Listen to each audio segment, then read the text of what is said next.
राधे राधे दोस्तों। हमारे भक्तिवत धारा चैनल में आपका स्वागत है।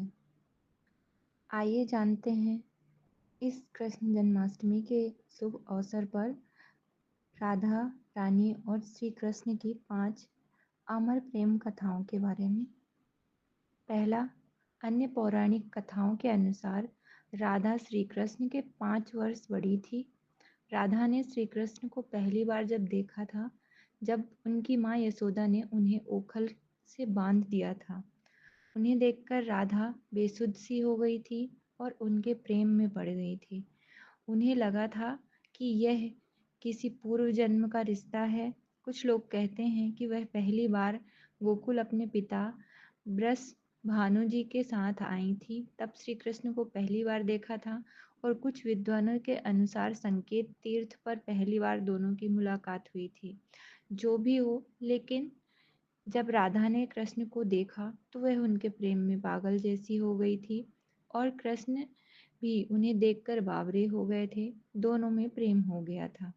ब्रह्मा व वर्त पुराण प्रकृति खंड अध्याय 48 के अनुसार और यदुवंशियों के कुल गुरु गर्ग ऋषि द्वारा लिखित गर्ग संहिता की एक कथा के अनुसार एक बार नंद बाबा श्री कृष्ण को लेकर बाजार घूमने निकले थे।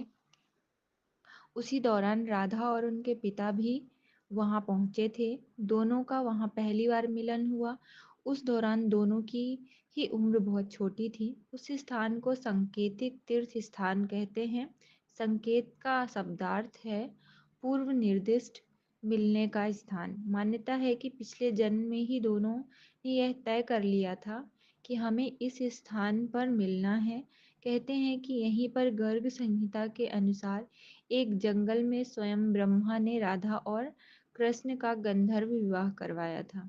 यहाँ हर साल राधा के जन्मदिन यानी राधा अष्टमी के से लेकर अनंत चतुर्दशी के दिन तक मेला लगता है। दूसरी पौराणिक कथा यह है, ब्रह्मा व वर्त पुराण की एक पौराणिक कथा के अनुसार श्री कृष्ण के साथ राधा गोलोक में रहती थी।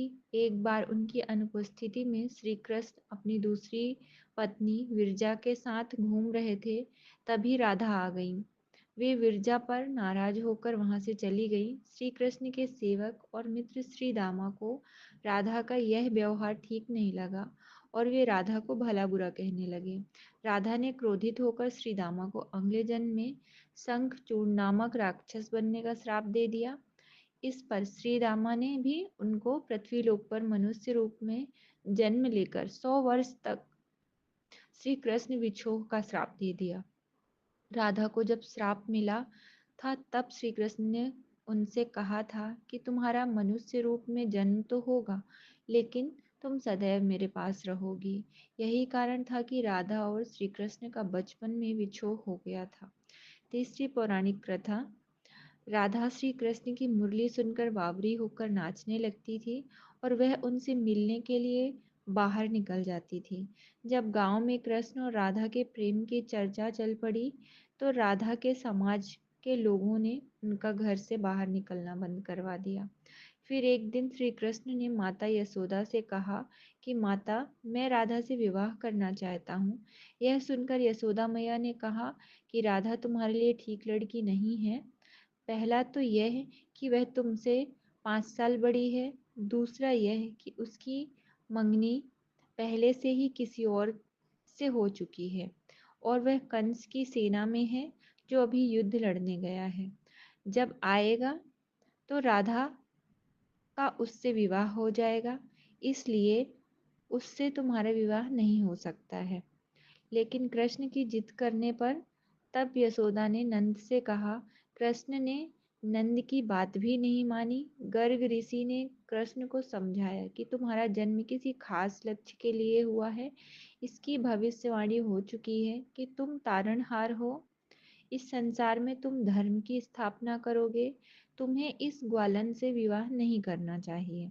तुम्हारा एक खास लक्ष्य है। गर्ग मुनि हर तरह से समझाते हैं, लेकिन कृष्ण नहीं मानते हैं। तब गर्ग मुनि उन्हें एकांत में यह रहस्य बता देते हैं कि तुम यशोदा और नंद के पुत्र नहीं, देवकी और वासुदेव के पुत्र हो, और तुम्हारे माता पिता को कंस ने कारागार में डाल रखा है। यह सुनकर श्री कृष्ण के जीवन की दशा बदल जाती है। चौथा उपदेश। राधा के परिवार को जब पता चला कि श्री कृष्ण की मुरली सुनकर उनके प्रेम में नाचती हुई उनके पास पहुंच जाती हैं राधा, तो उन्होंने राधा को घर में ही कैद कर दिया था। तब श्री कृष्ण ने अपने साथियों सहित एक दिन उन्हें रात में कैद से मुक्त कराकर उद्धव और बलराम सहित अन्य सखियां और उनके साथ रात भर नृत्य किया था। यह रात पूर्णिमा की थी, जब महारास हुआ था। बाद में राधा की माँ ने राधा के कक्ष में गई तो राधा को उन्होंने वहां पे सोते हुए पाया। कहते हैं कि उस वक्त श्री कृष्ण को दो ही चीजें सबसे ज्यादा प्रिय थी, बांसुरी और राधा। कृष्ण की बांसुरी की धुन सुनकर राधा के जैसे प्राण ही निकल जाते थे। कई जन्मों की स्मृतियों को कुरेदने का प्रयास होता था और वह श्री कृष्ण की तरफ खींची चली जाती थी। भगवान श्री कृष्ण के पास एक मुरली थी, जिसे उन्होंने राधा को छोड़कर मथुरा जाने से पहले दे दी थी। राधा ने इस मुरली को बहुत ही संभाल कर रखा था, और जब भी उन्हें श्री कृष्ण की याद आती, वो यह मुरली बजा लेती थी। श्री कृष्ण उसकी गोद में मोर पंख लगाते थे और वैजंती माला पहनते थे।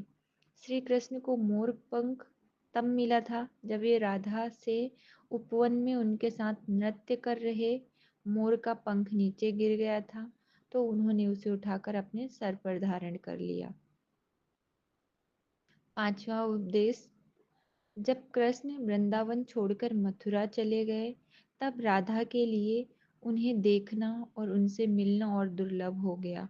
कहते हैं कि राधा और कृष्ण दोनों का पुनर्मिलन कुरुक्षेत्र में बताया जाता है, जहाँ सूर्य ग्रहण के अवसर पर द्वारिका से कृष्ण और वृंदावन से नंद के साथ राधा आई थी। राधा सिर्फ कृष्ण को देखने और उनसे मिलने ही नंद के साथ गई थी, जिसका जिक्र पुराणों में मिलता है।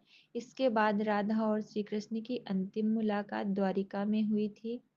सारे कर्तव्यों से मुक्त होने के बाद राधा आखिरी बार अपने प्रियतम कृष्ण से मिलने गई। जब वे द्वारका पहुंची तो उन्होंने कृष्ण के महल और उनकी 8 पत्नियों को देखा। जब कृष्ण ने राधा को देखा तो वे बहुत प्रसन्न हुए। तब राधा के अनुरोध पर कृष्ण ने उन्हें महल में एक देविका के पद पर नियुक्त कर दिया।